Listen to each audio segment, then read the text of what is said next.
Hey, welcome to the Esoteric Empire. So we've all heard this saying, if you don't like someone, it's because there's something in them that you don't like about yourself. So how true is that, and how does that truly affect us in our day-to-day life? It's true, but I think it goes a little bit deeper than just saying you don't like something about yourself.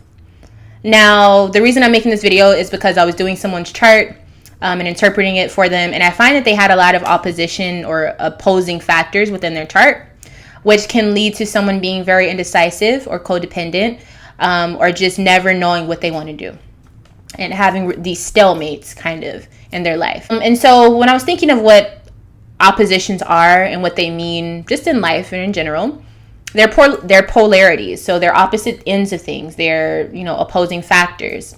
And what this does for people, it challenges them to, see the other side of something.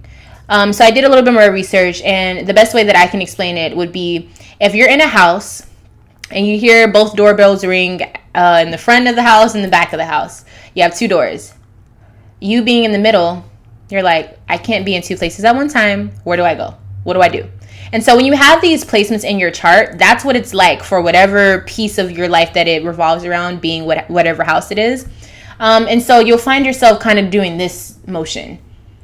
And what I thought about was, okay, well, damn, if you need to answer both doors, that means that one of them is going to be left open and the person's just going to be standing out there. And so that's one end of it. And another side is getting all the love and the attention. But what I've realized is that it isn't that you have to answer both at the same time. You have to know how to do both.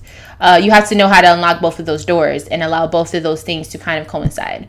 So hopefully with that making sense, basically, when you find that something it's like you have to choose a side. You have to go pick a door. When you do this, you tend to find that this is the door that you will keep going to, anytime you're faced with the dilemma again. So let's say that you're a person who has anger issues. Now, the opposing side of anger would be happiness or peace.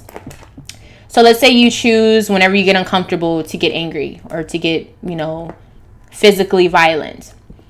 That means you're always opening that door. And that could be used for really good things. Some people need to speak up more about themselves or for themselves. Some people need to stand up for themselves. And some people just need to be able to defend themselves in their environment. And then you have the other side that you never exercise. You never open that door. So you never really truly learn how to be peaceful or how to, what's the saying? You attract more bees with honey instead of salt or something like that. So you never learn how to use your honey or your feminine qualities, whether you're male or female. So with this being said, you lose all of those opportunities on that side of the door, which could be so many things that you don't even know because you never opened that door. And so then that causes you to constantly have this unbalanced, slope, and you can't go anywhere with it because you need someone else to sit on the other end of the seesaw. So you're going like this. You're using both ends of a spectrum, ends of a polarity. And so this led me to believe, or to think about rather, when you meet someone, because generally speaking, when it comes to spirituality, people that come into your life, you attract them, or the universe brings them into your life to kind of make you deal with that door that you have not opened. So if you see someone who, just keeping the same analogy with the meanness and the happiness or the peacefulness, if you find someone who is, let's say that they're a person who's always happy, and you're like, why the fuck are they always so happy? Like, why do they just let people do what they want to do? Why do people like that they're just the way that they are? It's really because you want to open that door, but you are so used to keeping the same door open that you don't even, you don't want to face what's behind that. And so it's kind of comes into that, you channel that by saying, I don't like this person. I don't want to see this person. I don't want to be around this person. But it's really saying that quality that I need to work on because I just been ignoring it all this time. I don't want to face that. I don't want to do that. And so then it kicks in, your comfortability or security level taps back into that side that you've already been tapping into because that's all you know. And it's like, hey, don't forget about me. I'm still here. I'm still here. So then that person gets angry. And it shows up as just being bitter or being upset or not understanding why you hate that person because they bring up that energy within you. And they could be just as trash as you. They don't even have to be a good person. It just means that quality that you're ignoring, universe is like, okay, you're going to have to confront this.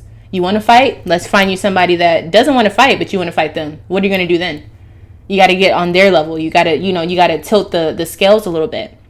And so then you're like, damn, Maybe I don't like them because I don't know how to be happy like that, or I don't know what it's like to be happy like that. But the best thing about opposing factors is that you realize the other side of that you have not encountered is just the projection of what you're dealing with internally. Just as the planets and everything reflects how we down here on this, on this earth act out those characteristics, it's the same thing within your chart.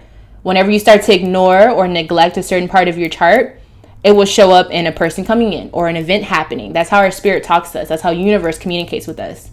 And so then it's like, okay, you can keep ignoring it. It doesn't mean you have to be cool with the person, but it just means you can either notice what's happening, how they're acting, implement that into your own life, that quality, or you can ignore it altogether, and then see if it helps or if it gets worse. But the whole idea of it is when you see someone that you just hate or you just don't like or you just can't get along with them without really knowing them, mind you, this is for people who don't really know the person, they just know they don't like them. You have to look at it from a broader perspective and be like, okay, that's the quality thing that I'm not comfortable with. It's not the person. The person is just the entity of which it walks in. It's the quality part that you have to really analyze and be like, oh, damn, I got to start balancing that out.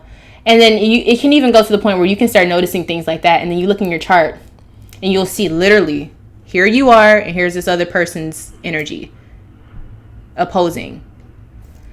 Now, the beautiful thing with opposing is that it's still connected, meaning you can keep going back and forth. You don't have to stay on one side, okay? So whereas you were staying on this end of it with the anger, you can use that for whatever you need to use it for. But just know that there's still a pathway that leads you right to happiness as well. And you can use it to balance because you do need anger. It's not a bad thing to be angry. It's just you have to know when to use it and you should not be using it all the time. Just like with happiness, you can't be happy all the time. You can't be positive all the time. Sometimes you got to get a little negative. So in order to have that balance, you have to challenge what balance truly is.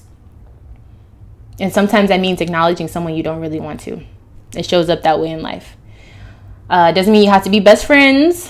It doesn't mean none of that. It just means you have to acknowledge that that's what you were missing. Because people don't just end up in people's lives for no reason. People don't just go through situations for no reason. It's always a meaning behind it. And I just want to challenge you guys to really start looking at things from that perspective on an esoteric level. And yeah, I guess that's pretty much what I want to talk about with this. Wasn't that long of a video. It's just a food for thought. But I also wanted to let you guys know that I am actively interpreting charts, natal charts, birth charts. And if I can't say myself, okay, I am getting really, really good at it because it's something that I have a passion for, and I feel that I understand astrology and charts more than I knew. And now that I'm just doing more research and understanding it, for a lot of people, I find that it's really hard for people to understand charts and just astrology in general. And if I have the gift to do it, this is something I do want to help people understand, which is themselves, how the planets and just the energetic vortexes that are created within our chart that reflect within us, how you can fix certain things in your life or how you can find out strengths that you didn't even know that you had. And also just to learn more about yourself and know that you're not just your sun, your moon, your rising. You're so much more than that. There's alignments that come into play. There's, houses that come into play. There's so many things that if you take the time to really dive deep or just find someone who can help you do this, it honestly can help you change so much about yourself. Not change who you are, but change the directions of the past that you need to fix and to go down, to break down barriers, to break curses, to break generational curses. And I just really feel the need to say that this is something that I feel like a lot of more people should be getting back into. This is an ancient thing that people have been doing since the beginning of time to really understand themselves and to understand the world that we live in. It doesn't just go into people, it goes into life itself. It's the whole reason we have seasons. It's the whole reason why societies change and are different, why decades are different from other decades. It's the science of time, and it's something that people should start taking more serious, in my opinion. And for those people who say, I don't believe in astrology, because I hear people say that, and it's like, okay, if you don't believe in astrology, why do you care when your birthday is? Why is that important? So I just challenge you to, kind of think about things like that. And if you know someone who is, a skeptic of astrology, tell them to come towards me and maybe I can change their mind. And with that being said, I love you guys so much, and I'll see you in my next video. If you need to contact me, I have all my stuff on the channel here. And yeah, you guys, I'll see you guys later. Bye.